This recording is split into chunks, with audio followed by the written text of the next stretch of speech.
다니엘서 2장 1절부터 13절입니다. 오늘 본문의 배경이입니다.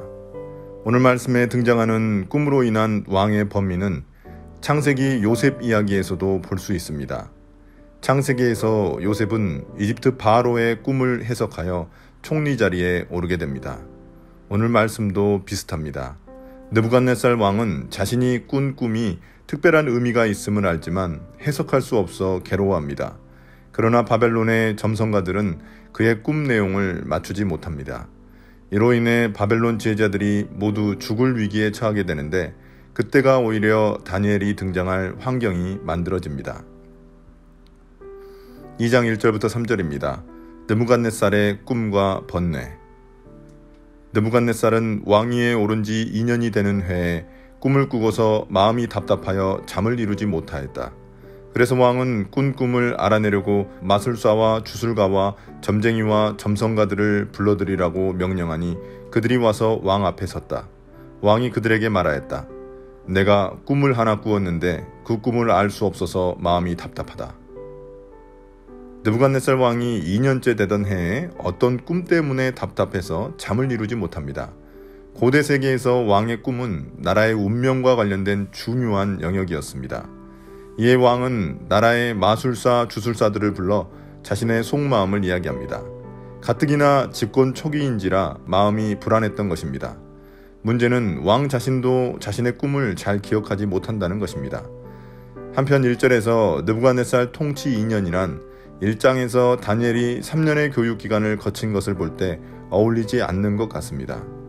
그러나 이것은 바벨론 달력이 왕의 통치 원년을 따로 계수하기 때문인 것으로 보입니다. 2장 4절부터 6절입니다. 왕과 점성가들의 첫 번째 대화. 점성가들이 아람말로 왕에게 아뢰었다. 임금님의 만수무강을 빕니다. 그 꿈을 종들에게 말씀하여 주시면 해몽하여 드리겠습니다. 그러자 왕이 점성가들에게 말하였다. 나의 명령은 확고하다.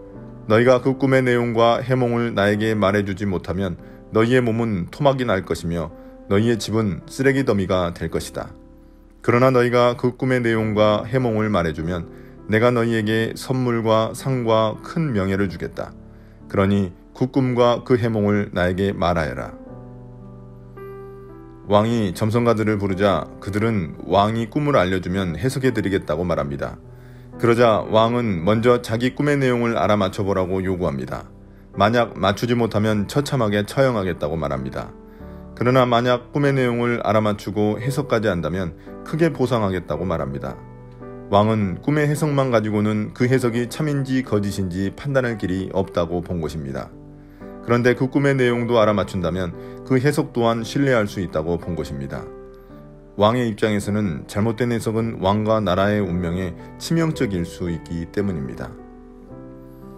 2장 7절부터 9절입니다. 왕과 점성가들의 두 번째 대화. 그들이 다시 아뢰었다.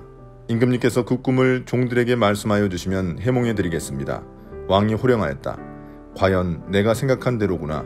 나의 명령이 확고한 것을 알고서 너희는 지금 시간을 벌려고 한다. 너희가 그 꿈을 나에게 말해주지 못하면 너희는 모두 같은 벌을 받게 될 것이다.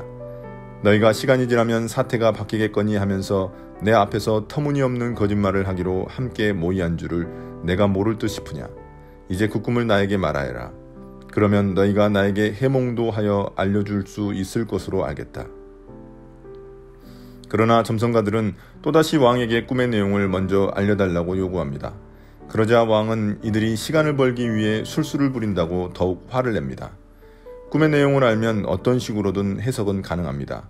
그 해석이 참인지 거짓인지는 나중에 밝혀질 일이며 실제 일이 벌어졌다면 책임질 수도 없게 됩니다. 왕은 이 점을 의심한 것입니다. 그러나 자신도 모르는 꿈의 내용을 요구하며 분노하는 왕의 모습은 다소 해악적입니다. 또한 이 장면은 바벨론 점성가들의 한계를 여지없이 보여줍니다. 2장 10절부터 13절입니다. 왕과 점성가들의 세 번째 대화. 점성가들이 왕에게 아뢰었다. 임금님께서 아시고자 하시는 그 일을 임금님께 알려드릴 수 있는 사람은 세상에 아무도 없습니다.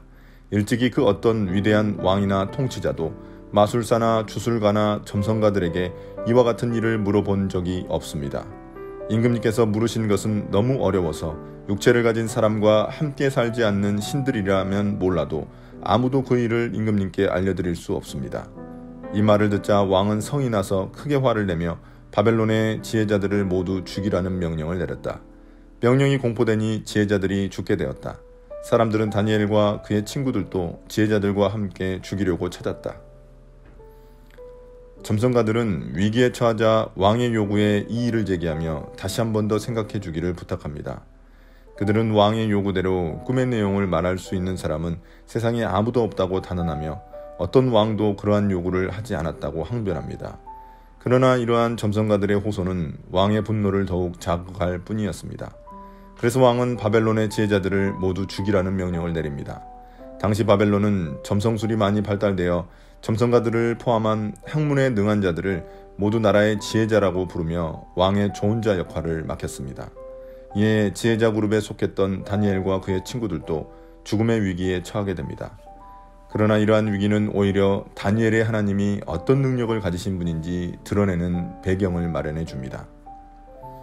오늘의 묵상 포인트입니다. 첫 번째, 하나님은 어떤 분입니까? 하나님은 위기를 기회로 바꾸시는 분입니다. 우리가 고난에 처했을 때 하나님은 자신이 얼마나 크고 놀라운 분이신지 드러내십니다. 우리의 고난은 오히려 하나님을 증거하고 드러내는 통로가 됩니다. 고난 속에서도 하나님의 일하심을 믿으며 나아갑시다. 두 번째, 나에게 주시는 교훈은 무엇입니까? 하나님이 왕에게 꿈을 주셨고 상황을 만드셨습니다. 이를 통해 바벨론 제국의 실상을 보이시고 유배지에 포로된 자기 백성들을 위로하려고 계획하셨습니다. 인간의 운명과 역사가 하나님의 손에 있고 하나님은 자기 백성을 향한 계획을 철회하지 않으십니다. 오늘의 기도입니다.